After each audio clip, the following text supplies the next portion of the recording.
If you think all wealthy people operate the same way, you're missing the single biggest predictor of whether money will build your freedom or quietly destroy it. Wealth isn't just a bank balance. It's a behavior pattern, a risk profile, and a relationship with time. Welcome to FinSmart Daily, where we replace wealth mythology with structural clarity. Today, we're breaking down the 6 distinct archetypes of rich people you'll encounter in the real world, how each builds and sustains capital, the hidden vulnerabilities that erode their net worth, and exactly which pattern you need to adopt if your goal is lasting financial independence. This isn't about income brackets or tax filings. It's about the mechanical differences between people who accumulate wealth temporarily and those who compound it permanently. Understanding these archetypes isn't about labeling others. It's about diagnosing your own financial behavior so you can upgrade your operating system before market cycles, life transitions, or behavioral blind spots do the work for you. Let's start with the most celebrated and most misunderstood category. The self-made builder treats wealth as a byproduct of solving high-value problems at scale. They don't chase money. They chase leverage, systems, and market gaps. Their capital comes from equity in businesses they founded, scaled, or acquired, and their net worth is heavily concentrated in operational assets rather than liquid investments. Think of the founder who bootstrapped a sauce company to 8 figures, the operator who turned a local service into a regional franchise, or the investor who identified undervalued assets and restructured them for cash flow. The strength here is velocity. They can generate 7 or 8 figures in a single cycle by aligning skill, timing, and execution. They thrive on ambiguity, move fast, and iterate based on feedback rather than waiting for perfect conditions. The vulnerability is concentration risk and burnout. Because their wealth is tied to active involvement, market shifts, supply chain disruptions, regulatory changes, or leadership fatigue can trigger rapid drawdowns. A single client loss, a key employee departure, or a macroeconomic downturn can expose the fragility beneath the growth story. The builder's evolution requires deliberate diversification, moving profits into passive income streams, building management teams that operate without them, and treating the business as a cash flow engine rather than an identity. The goal isn't to stop building, it's to build a system that builds wealth even when they're not at the keyboard. The inherited steward starts with a financial head start but faces a completely different psychological test. Their wealth didn't come from personal risk-taking. It came from legacy,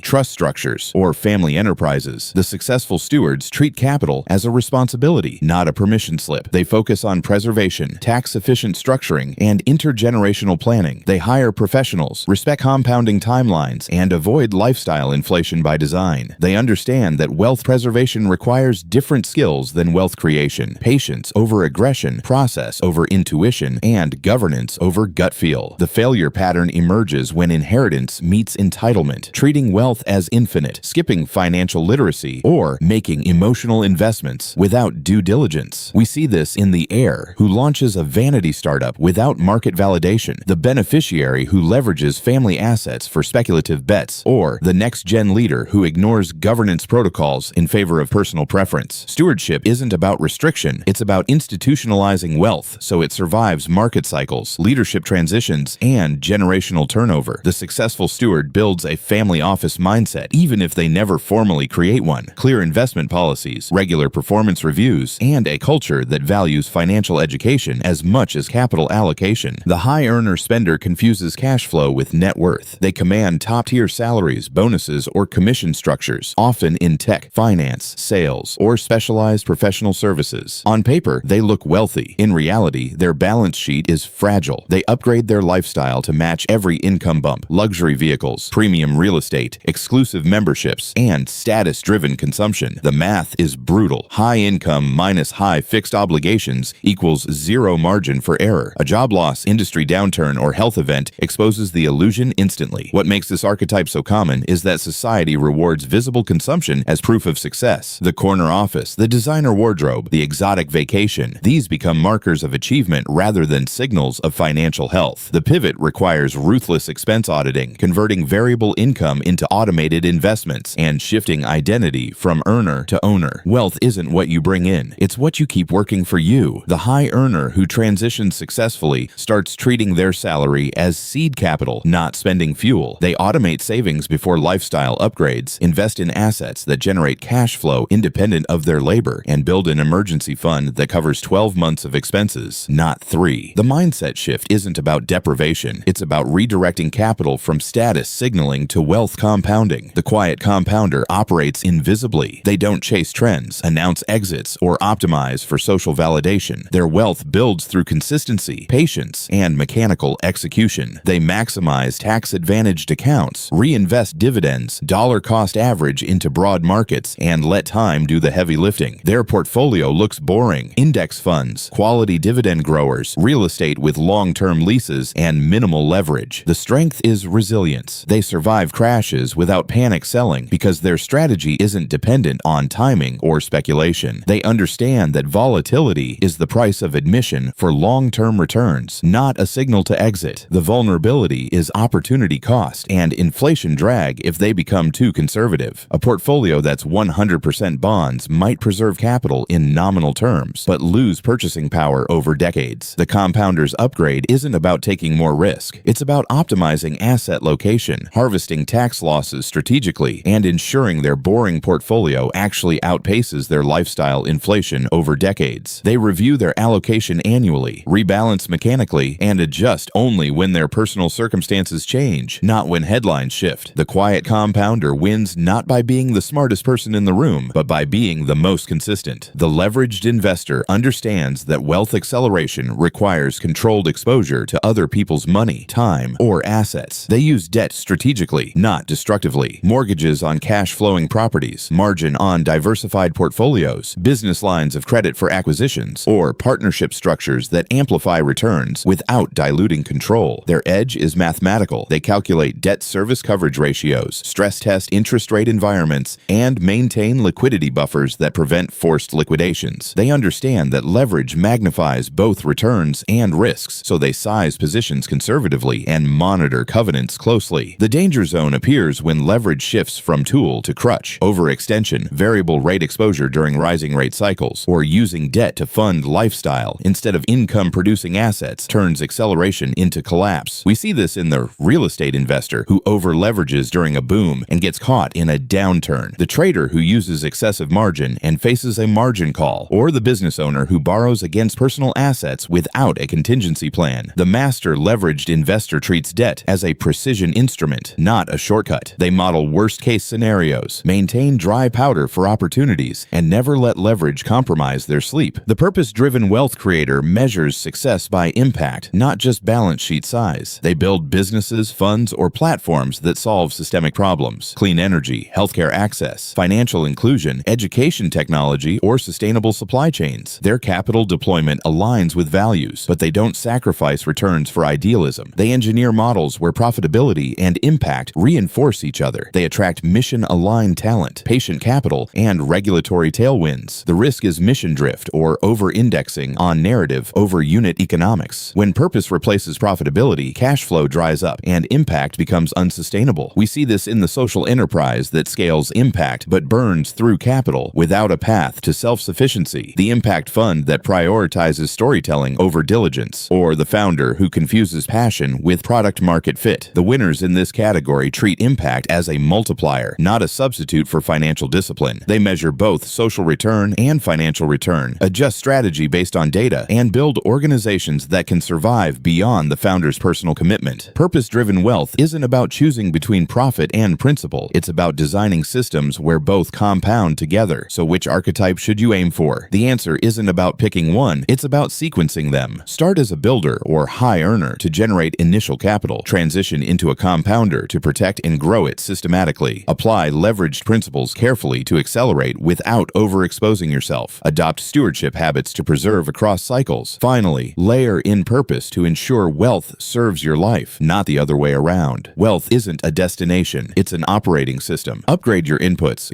automate your outputs in Archetypes and let compounding do the rest. The market doesn't reward prediction, it rewards preparation. Position accordingly, stay disciplined, and let mechanical compounding do the heavy lifting. If this breakdown gave you a clear framework for understanding how wealth actually behaves, hit that like button right now. It helps more viewers find content that replaces mythology with mechanics. If you're not subscribed yet, now is the time, and turn on notifications so you never miss the next data-driven guide. Drop a comment with which archetype resonates most with your current phase, and what shift you're planning next. I read every single one and respond to as many as I can. I will see you in the next video.